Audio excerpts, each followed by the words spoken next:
In our example last time, we had this random variable x, which was the number of hearts that appear in 2 draws with replacement from a shuffled deck of cards. And we figured out the probability mass function for this random variable x. Remember, this is the function that eats a real number and spits out the probability capital X takes that real number value. So we can summarize it as a table, like this, or we can graph it like this. This time we're going to talk about a different function called the cumulative distribution function. So what does it do? Well, what it does is, when you give it an input x, it's going to spit out the probability that our random variable takes a value that's smaller than or equal to x. So for example, if you were to give it a number smaller than 0, it's going to spit out a 0, because x, capital X, never takes any values smaller than 0. But once you get to 0, then x could take the value 0. So now our cumulative distribution function is going to give you that probability. And then as you go right, as this little x, the input goes right, the cumulative distribution function is going to spit out the sum of all the probabilities to the left, right? Correct? So, for example, what's the cumulative distribution function going to do when you plug in 1.5? Well, it's going to spit out the probability capital X is less than 1.5, which means it could be 0 or 1, so it's going to add up these two. So if you do that, you'll see that if we write it as a table, the cumulative distribution function looks like this. At 0, it's going to be 9/16. At 1, it's going to be 15/16, and at 2, it's going to be 1. Because at 0, the probability x is less than or equal to 0 is 9/16. The probability x is less than or equal to 1 is the sum of these two, 9/16 plus 6/16, which gives you the 15/16. And at 2, the probability capital X is less than or equal to 2. Well, it could be any of these, 0, 1, or 2, so I'm going to add up these probabilities to get 1. Notice that the events capital X equals 0, capital X equals 1, capital X equals 2 are mutually exclusive, because this thing, capital X, it can't take two different values at the same time, and so the probabilities sum. Alright, so if we graph this cumulative distribution function, let's do it. What's it going to look like? Well, if you put in any number that's smaller than 0, then the probability x takes a value smaller than or equal to that is 0, because that never happens. But once you get to 0, capital X, it could be 0. It takes the value 0 with probability 9/16. So it's going to jump up right away, 1, 2, 3, 4, 5, 6, 7, 8, 9, to 9/16. So it's going to jump at 0. It's going to go 0, 0, 0, 0, jumps up to 9/16. And now as you go along here, our random variable never takes any values between 0 and 1. So I'm not going to get any more probability accumulating between 0 and 1. Because to say that capital X is less than 1/2 is the same as saying it's less than 1/4, same as saying it's less than 3/4, because for all those three, the only value capital X takes with non-zero probability is 0. But once you get to 1, okay, capital X could be 1, so it's going to jump again. It's going to jump up to 15/16. So that's going to be way up here. And then similarly, we're going to go along a little bit here until we hit 2. And then at x equals 2, it's going to jump up all the way to 1, 16/16, which is 1. Great. So remember, this function, the probability mass function, it's really spitting out the probability x is equal to this number on the axis, whereas this cumulative distribution function is spitting out the probability capital X is less than or equal to that number on the axis. So this might seem like a strange thing to do, and it's definitely a less intuitive way to visualize the distribution of a random variable. In your head, when you think of the distribution of a random variable, you should think of this picture of the probability mass function. So why would you do this?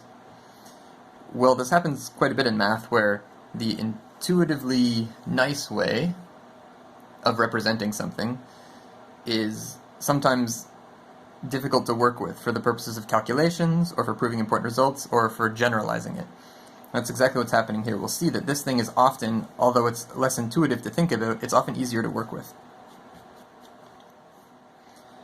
Alright. So some notation that goes along, you'll see often with cumulative distribution functions. So some notation is that this limit, the limit as x approaches a from the left of our CDF, is just written as fx of a minus. So this little minus in here just indicates we're approaching a from the left. So why would you do that? Well, okay, first of all, notice that in a CDF, let's pick some number. Let's pick 1. If you plug in 1, you're going to get 15/16. If you approach 1 from the right, you also get 15/16.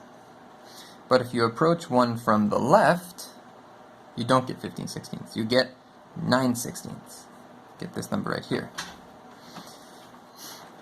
So you could make this a similar piece of notation for the limit as x approaches a from the right, but it turns out that that's always the same thing as just plugging in the number. It has to do with, because we're finding the probability capital X is less than or equal to little x. Let's do an example where we use this notation, and you'll see why it's convenient sometimes. So one of the things that CDFs are used for is to find the probability that a random variable takes a value in an interval. So let's pick an interval. How about 1, 2? So here's an event we can find the probability of. What's the probability that a random variable takes a value between 1 and 2, not including 1 but including 2? Well, you can write that like this. That's the probability x is less than or equal to 2. That makes sure that we're on the left side of the right endpoint of this interval, or equal to 2, which is also okay. And then we can subtract out the probability that x is less than or equal to 1. Because we don't want to include any values of x that are smaller than or equal to 1. So this probability is just the probability x is less than or equal to 2 minus the probability x is less than or equal to 1. And each of these is just a value of the CDF. Oops, I'll show you that, right? So this is just the CDF, but with little x equals 2, and over here the CDF with little x equals 1. So this is capital Fx of 2 minus capital Fx of 1.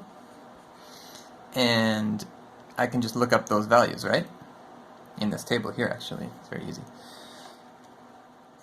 So that's 1 minus 15/16, which is just 1/16. So there you go.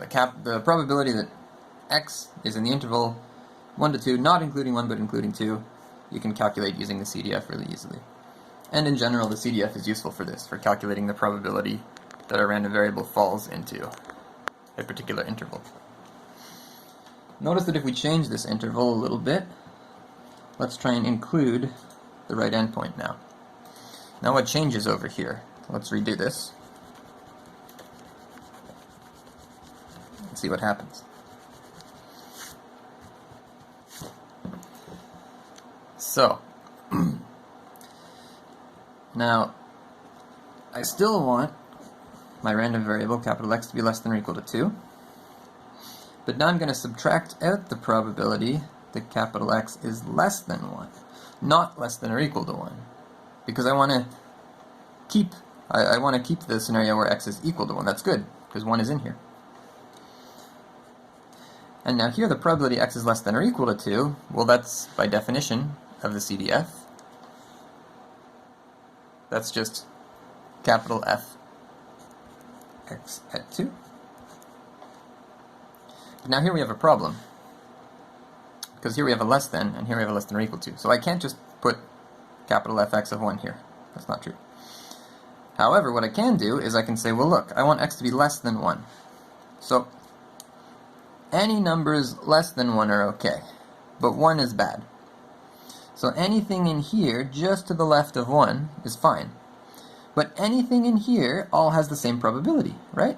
It's here. So the probability x is less than 1, not less than or equal, is going to be the limit as you approach 1 from the left. And that's why this notation is nice, because now I can just write the limit as x approaches 1 from the left of my CDF like this. 1 minus. So this 1 minus indicates I'm not plugging 1 into the CDF, I'm not taking this value. Instead, I'm taking the limit as you approach 1 from the left. And here, when we have this graph, that's easy to do. I can see, okay, if I'm approaching 1 from the left, the limit is exactly this value right here. 1, 2, 3, 4, 5, 6, 7, 8, 9 sixteenths. So now this time, I'm going to get fx of 2, which is 1, minus the limit as x approaches 1 from the left of the CDF, which is going to give me this 9 sixteenths we just talked about. So we get 1 minus 9 sixteenths, 16 sixteenths minus 9 sixteenths gives you what? 7 sixteenths. Perfect.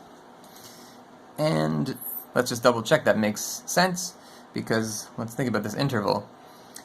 If x is in the interval 1 to 2, including 1 and including 2, just look back at the PMF. The only way that could happen is if x is equal to 1 or if x is equal to 2. Every other value in there has 0 probability, right? Just 1 and 2 are the ones that matter. And the probability x is 1, 6 sixteenths, x is 2, 1 16th. So yeah, if x is in this interval, the probability that happens only has positive, that only has positive probability when x is equal to 1 or equal to 2. And if I add those two things up, those two possibilities, I get 7 sixteenths, which is exactly what I got here, 7 sixteenths.